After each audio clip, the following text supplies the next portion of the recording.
बच्चों, आज का टॉपिक है एंजाइम कैटालिसिस। इसके अंतर्गत क्वेश्चन आता है एंजाइम तथा एंजाइम कैटालिसिस से आप क्या समझते हैं, उदाहरण सहित वर्णन कीजिए। तो एंजाइम क्या चीज़ है? एंजाइम उच्च अणुभार के जटिल नाइट्रोजन युक्त कार्बनिक यौगिक होते हैं। सभी एंजाइम प्रोटीन होते हैं जो जंतु और वनस्पति कोशिकाओं द्वारा बनाए जाते हैं। ये जल में कोलाइडी विलयन का निर्माण करते हैं। तो कोई भी एंजाइम हो, सभी एंजाइम्स उच्च अणुभार के जटिल नाइट्रोजन युक्त कार्बनिक पदार्थ होते हैं। और एक बात बहुत खास है, वो ये है कि सभी एंजाइम्स क्या होते हैं? प्रोटीन होते हैं जो जंतु और वनस्पति कोशिकाओं के द्वारा बनाए जाते हैं। तो जो एंजाइम्स हैं वो सभी एंजाइम्स जो होते हैं वो प्रोटीन होते हैं। और ये कहाँ किसके द्वारा बनाए जाएंगे? जंतु या वनस्पति कोशिकाओं के, जीवित जंतु या वनस्पति कोशिकाओं के द्वारा ही इनका निर्माण होगा। और ये जल में कोलाइडी विलयन बनाकर रहते हैं। जैसे ईस्ट की जो कोशिका होती है, ईस्ट एक फंगस है, ईस्ट की जो कोशिका होती है इसमें इन्वर्टेज, जाइमेज, माल्टेज एंजाइम पाए जाते हैं। फिर उसके बाद अब बात आ जाती है एंजाइम कैटालिसिस क्या है, एंजाइम उत्प्रेरण क्या है।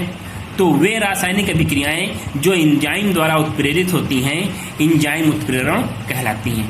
वे रासायनिक अभिक्रियाएं जो एंजाइम के द्वारा उत्प्रेरित होती हैं एंजाइम उत्प्रेरण कहलाती हैं।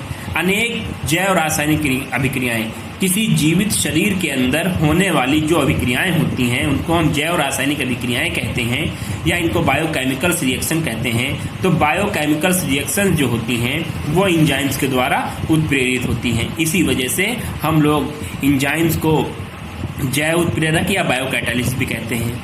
अब यहाँ पर बहुत सारे एग्जाम्पल लिए हैं, एग्जाम्पल 1, एग्जाम्पल 2, एग्जाम्पल 3, एग्जाम्पल 4, 5, ये बहुत सारे एग्जाम्पल दिए हुए हैं। तो पहला एग्जाम्पल देख रखे हैं सुक्रोज। सुक्रोज क्या है? गन्ने की शक्कर, जो हम लोग घर में गन्ने की शक्कर यूज करते हैं वो। सुक्रोज का जो जल अपघटन होता है वो इन्वर्टेज एंजाइम के द्वारा होता है। सुक्रोज का जो जल अपघटन होता है वो इन्वर्टेज एंजाइम के द्वारा होता है। सुक्रोज का फार्मूला होता है C12H22O11 और इसका जल अपघटन होगा। एंजाइम कौन होगा? इन्वर्टेज। और हमको क्या मिल जाएगा? ग्लूकोज मिल जाएगा, फ्रक्टोज मिल जाएगा। इसी तरीके से जो ग्लूकोज है, ग्लूकोज जो है जाइमेज एंजाइम के द्वारा एथिल अल्कोहल और CO2 में टूट जाता है। इसी तरीके से जो डाइस्टेज एंजाइम है वो उसका माल्टोज में परिवर्तन हो जाता है। किसके द्वारा? डाइस्टेज एंजाइम के द्वारा। इसी तरीके से जो माल्टोज है, माल्टोज का जल अपघटन किसके द्वारा होता है? माल्टेज एंजाइम के द्वारा होता है, ग्लूकोज में। इसी तरीके से यूरिया जो है अमोनिया और कार्बन डाइऑक्साइड में इसका जल अपघटन होता है। किसके द्वारा? यूरिएज एंजाइम के द्वारा होता है। फिर उसके बाद हमारे आमाशय में भी जो एंजाइम्स हैं वो प्रोटीन का पाचन करते हैं। इसी तरीके से जो दूध का दही में परिवर्तन जो है वो लैक्टोबैसिलस एंजाइम के द्वारा होता है जो दही में मौजूद होता है। तो ये एंजाइम हो गए, एंजाइम के एग्जाम्पल हो जाएंगे। फिर उसके बाद कैरेक्टरिस्टिक्स ऑफ एंजाइम। अब कैरेक्टरिस्टिक्स ऑफ एंजाइम्स क्या है? एंजाइम्स के मुख्य विशेषताएं क्या है? नेचर। सबसे पहली बात आ जाती है प्रकृति, नेचर। नेचर क्या है इसका? तो एंजाइम उच्च अणुभार के जटिल नाइट्रोजन युक्त कार्बनिक यौगिक हैं और सभी एंजाइम्स का है प्रोटीन। ये हमेशा याद रखना, सभी enzymes, all enzymes are protein but all proteins are not enzyme. तो ये हो जाएंगे प्रोटीन। इनकी प्रकृति कैसी हो जाएगी?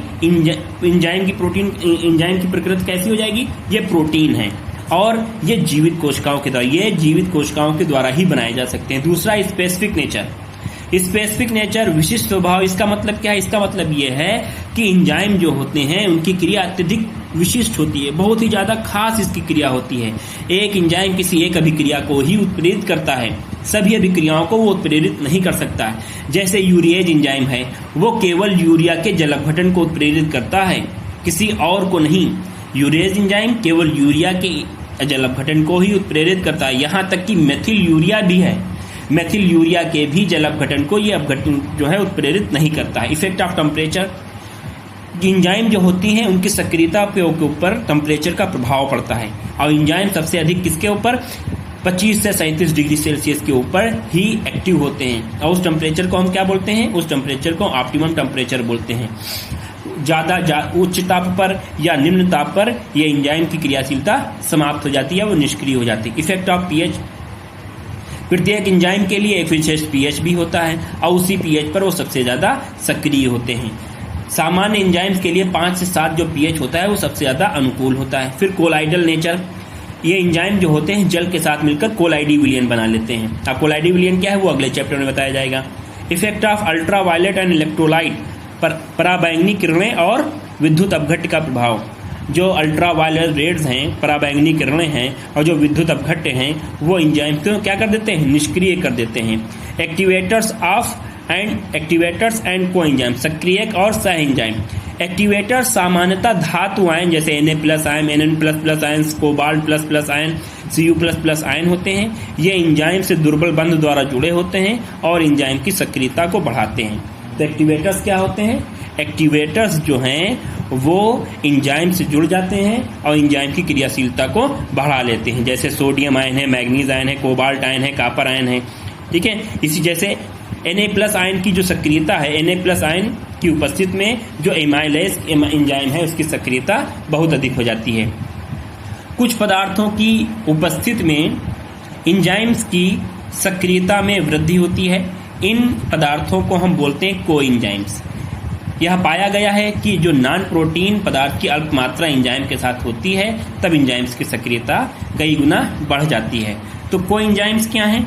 कोएंजाइम्स नॉन प्रोटीन पार्ट होता है। कोएंजाइम्स क्या होता है? नॉन प्रोटीन पार्ट होता है जो एंजाइम से जुड़कर एंजाइम की सक्रियता को बढ़ा देता है, नॉन प्रोटीन होगा। दूसरी बात है इनहिबिटर्स। इनहिबिटर्स क्या होते हैं? कुछ पदार्थ जो होते हैं वो एंजाइम्स की क्रियाशीलता को खत्म कर देते हैं, उन्हीं को हम क्या बोलते हैं? इनहिबिटर या मंदक या विष कहते हैं। ठीक है, जैसे हम कई प्रकार की जो दवाइयाँ होती हैं वो जो है उनकी क्रियाविधि इसी इनहिबिशन के ऊपर ही डिपेंड कर रही है। फिर उसके बाद हम आ जाते हैं एंजाइम उत्प्रेरण की क्रियाविधि के ऊपर। एंजाइम उत्प्रेरण की क्रियाविधि क्या चीज़ है? अब एंजाइम की उत्प्रेरण की क्रियाविधि भी बहुत ही इंपॉर्टेंट है। इसकी मैकेनिज्म कैसे होती है? एंजाइम विलयन में कोलाइडी अवस्था में होते हैं।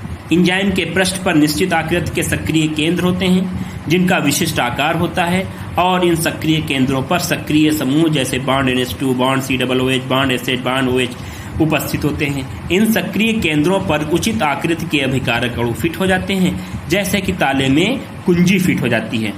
अतः एंजाइम और अभिकारक अणु में एक प्रकार से ताले कुंजी का संबंध होता है। पहले एंजाइम्स E अभिकारक के अणु S के साथ एक सक्रिय संकर एक्टिवेटेड कॉम्प्लेक्स ES बना लेता है और फिर सक्रिय संकर उत्पाद P और एंजाइम E में टूट जाता है। इस प्रकार एंजाइम अभिक्रिया को उत्प्रेरित करता है। तो ये जो एंजाइम होता है, यहाँ पर देखो ये जो एंजाइम है, मान लेते हैं ये एंजाइम है, ये एंजाइम है और ये एंजाइम के ऊपर क्या है? एंजाइम के ऊपर देखो ये इस तरह से खांच